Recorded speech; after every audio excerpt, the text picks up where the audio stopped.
दोस्तों आज की इस वीडियो में आपका बहुत बहुत स्वागत है। दोस्तों आज मैं बात करूंगा भारतीय संविधान के निर्माण की बात करूंगा।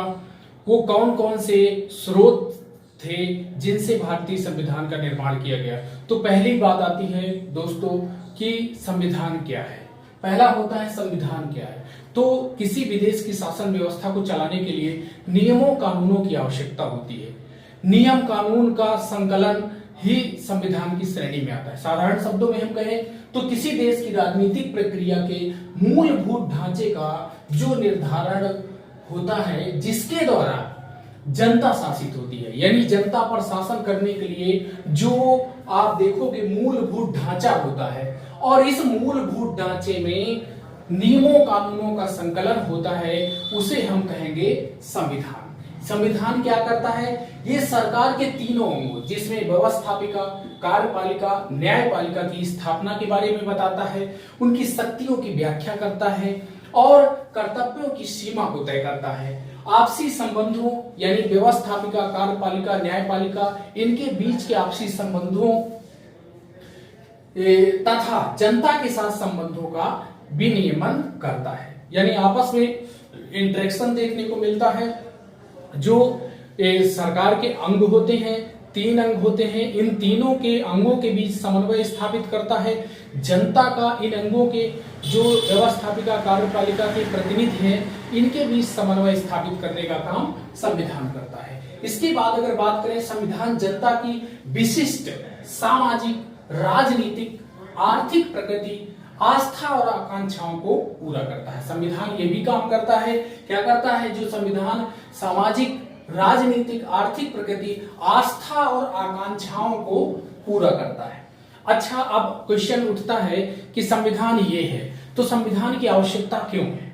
क्यों संविधान की आवश्यकता है? तो पहला पॉइंट है समुदायों के बीच आपसी तालमेल बैठाना। विभिन्न प्रकार के समाज में विभिन्न प्रकार के समुदाय रहते हैं, उन समुदायों के कुछ अधिकार होते हैं, उन समुदायों के बीच समन्वय स्थापित करना, सामंजस्य स्थापित करना, तालमेल स्थापित करने का काम संविधान करता है। अब किस तरह से करता है? रिजर्वेशन देकर करता है, विशेष फैसिलिटी प्रोवाइड करा के देता है, या जैसे भी करता है संविधान में इसका स्पष्ट वर्णन रहता है। दूसरा, जनता में आपसी विश्वास उपलब्ध कराने हेतु मूलभूत नियमों का समूह उपलब्ध कराने के लिए, मूलभूत नियमों का समूह उपलब्ध कराता है। कौन? संविधान उपलब्ध कराता है। इसलिए संविधान की आवश्यकता महसूस होती है। किसके लिए? जो जनता में आपसी विश्वास उपलब्ध हो, लोग एक दूसरे पर विश्वास कर सके, तो इसके लिए कुछ मूलभूत नियमों कानूनों को उपलब्ध कराने का काम संविधान करता है। इसलिए संविधान की आवश्यकता होती है। आगे बात करें, अंतिम निर्णय लेने की शक्ति को निश्चित करने हेतु, यानी जो संविधान है वो क्या करता है कि अंतिम निर्णय कौन लेगा, इसकी शक्ति किसकी शक्ति होगी अंतिम निर्णय लेने की, इसकी भी व्यवस्था संविधान करता है। इसलिए संविधान आवश्यक होता है। आगे अगर बात करें पॉइंट नंबर 4 में, सरकार निर्माण के नियमों, सरकार का निर्माण जो होता है कि उसके क्या क्या नियम होंगे, उसके उप नियम क्या होंगे, तथा शक्तियों व सीमाओं को निश्चित करने के लिए संविधान आवश्यक होता है। सरकार का निर्माण किस तरह से होगा, उसके निर्माण के कौन कौन से नियम होंगे, कौन कौन से उप नियम होंगे, और उसकी शक्तियां क्या होंगी, तथा उस पर कौन कौन से सीमाएं होंगी, इस सब का निर्धारण करने के लिए संविधान की आवश्यकता होती है। आगे बात करते हैं न्यायपूर्ण समाज की स्थापना हेतु। न्यायपूर्ण समाज यानी समाज में जितने भी जितने भी वर्ग हैं, जितने भी लोग समाज में रह रहे हैं, उन सब के बीच में न्यायपूर्ण स्थापना हो, न्याय की स्थापना हो, किसी भी व्यक्ति के साथ भेदभाव ना किया जाए, जन्म स्थान, लिंग, धर्म, जाति आदि किसी भी प्रकार का कोई अन्याय उसके साथ ना हो। तो इसके लिए क्या है? इसलिए संविधान की आवश्यकता होती है। तो ये तो कुछ बातें हो गई कि संविधान आवश्यक क्यों है, इसके बारे में मैंने आपको बताया। अब हम बात कर लेते हैं भारतीय संविधान की। स्टूडेंट, इस समय मैं आपको संक्षेप में आज की वीडियो में बताऊंगा। तो चलिए आगे बात करते हैं संविधान निर्माण की बात। आप जानते हैं कि 15 अगस्त 1947 से पहले हमारे देश में ब्रिटिश गवर्नमेंट थी, यानी अंग्रेजों का शासन था हमारे देश में।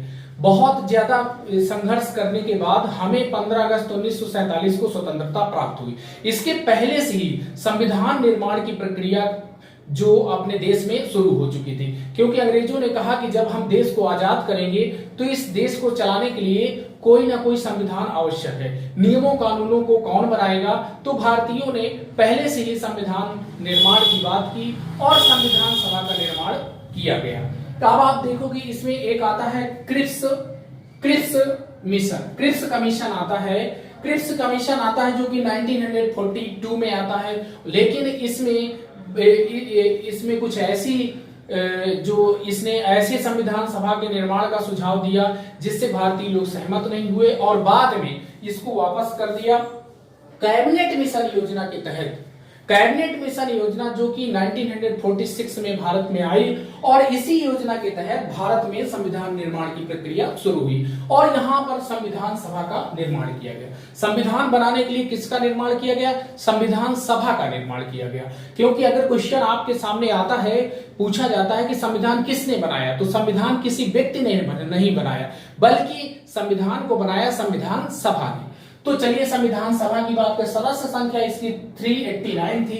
389 इसकी सदस्य संख्या निर्धारित की गई, जिसमें तीन तरह के सदस्य थे। 292 सदस्य ब्रिटिश प्रांत के अधीन जो 11 प्रांत थे उनसे लेना था। इसके बाद 4 सदस्य लेना था चीफ कमिश्नरी के 4 प्रांतों से लेना था। 93 भारतीय रियासतों से, ये सारे प्रतिनिधि मिल करके संविधान सभा का निर्माण करना था। इसमें आप देखोगे 3 जून 1947 को जब माउंटबेटन योजना के अनुसार भारत पाक का विभाजन तय हो गया तो सदस्य संख्या घटकर कितनी रह गई? 299 रह गई। अब आप देखोगे ये इसमें से 389 से 299 घटा दोगे तो पता चल जाएगा आपको कि पाकिस्तान के लिए कितने सदस्य हो गए। इसमें से 10 लाख लोगों पर एक स्थान रिजर्व था, यानी 10 लाख लोगों की जनसंख्या पर एक स्थान रिजर्व किया गया। 299 सदस्यों के लिए संविधान सभा के निर्माण की बात अब रह गई।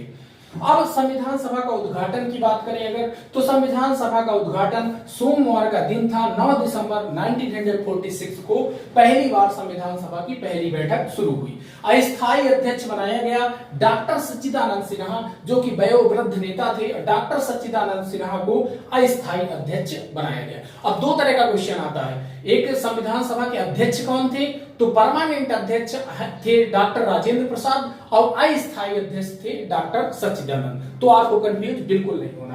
अस्थायी अध्यक्ष डॉक्टर सच्चिदानंद सिन्हा थे और 2 दिन बाद यानी 11 दिसंबर 1946 को स्थायी अध्यक्ष डॉक्टर राजेंद्र प्रसाद को बनाया गया। प्रारूप समिति का काम था संविधान का प्रारूप बनाना, तो इसके अध्यक्ष थे डॉक्टर भीमराव अंबेडकर और भी इसके 6-7 सदस्य थे, तो उसे आप देख लेना है। अब संवैधानिक सलाहकार के रूप में बी एन राव को नियुक्त किया गया, जो विभिन्न देशों की यात्राओं पर गए, विभिन्न देशों के संविधानों का अध्ययन किया। इसलिए अब आपको क्वेश्चन बनता है, बी एन राव कौन थे? संवैधानिक सलाहकार थे। प्रारूप समिति के अध्यक्ष कौन थे? भीमराव अंबेडकर थे, जिन्हें भारतीय संविधान का जनक भी कहा जाता है, तो ये भी आपको समझना है।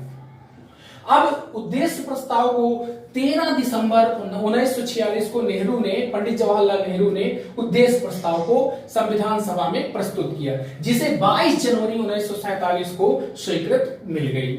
और इसके बाद देखोगे कुल 166 दिन इसमें बैठकें हुई। 2 वर्ष 11 माह 18 दिन में भारतीय संविधान बनकर 26 नवंबर 1949 को तैयार हो गया और संविधान का ज्यादातर भाग इसी दिन लागू कर दिया गया। लेकिन पूर्ण रूप से संविधान लागू हुआ 26 जनवरी 1950 को। 26 जनवरी 1950 को भारतीय संविधान पूरी तरह से पूरे जितने अनुच्छेद थे सब कुछ लागू हो गया। तो इस तरह से संविधान निर्माण की बात हो गई और 26 जनवरी 1905 से हमारा देश गणतंत्र हो गया। गण माने जनता, तंत्र माने शासन, जनता का शासन, यानी जनता के हाथ में पॉलिटिकल पावर आ गया। अब ब्रिटिश शासन से हमें मुक्ति मिल गई। अब कुछ ऐसी जैसे संविधान के स्रोत की बात कर लें तो कौन कौन से संविधान के स्रोत थे? तो 75% भाग यानी 200 से अधिक अनुच्छेद भारतीय शासन अधिनियम 1935 जो अंग्रेजों ने लाया था अपने देश में, उसी में से 75% 200 से अधिक अनुच्छेद ज्यों का त्यों ले लिए गए। इसके बाद Nehru report, Nehru committee report जो 1928 में मोतीलाल नेहरू ने प्रस्तुत किया था, उसमें से 10 मूल मानव अधिकारों को इसमें लिया गया।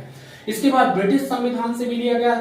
सर्वाधिक मत के आधार पर जीत, यानी जैसे आप देखते हो लोकसभा का चाहे विधानसभा का चुनाव होता है, जो सबसे ज्यादा वोट पाता है प्रतिनिधि वही विजयी होता है। ये प्रक्रिया कहां से ली गई? ये ब्रिटेन के संविधान से ली गई। इसके बाद संसदात्मक शासन प्रणाली को लिया गया, यानी संसदीय शासन प्रणाली अपने देश में है जिसमें दो कार्यपालिका के दो प्रमुख होते हैं, एक राष्ट्रपति संवैधानिक प्रमुख होता है और प्रधानमंत्री वास्तविक प्रमुख होता है। तो इतनी चीजें ये संसदात्मक शासन प्रणाली वहां से ली गई। विधि का शासन ये भी वहीं से लिया गया, इसे भी आपको याद रखना है। विधि का शासन यानी जो शासन होगा वो नियमों कानूनों के आधार पर होगा, विधि का शासन।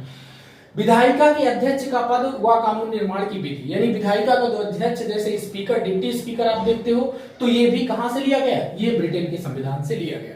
अब बात कर लेते हैं अमेरिका के संविधान से क्या लिया गया। मूल अधिकार अमेरिका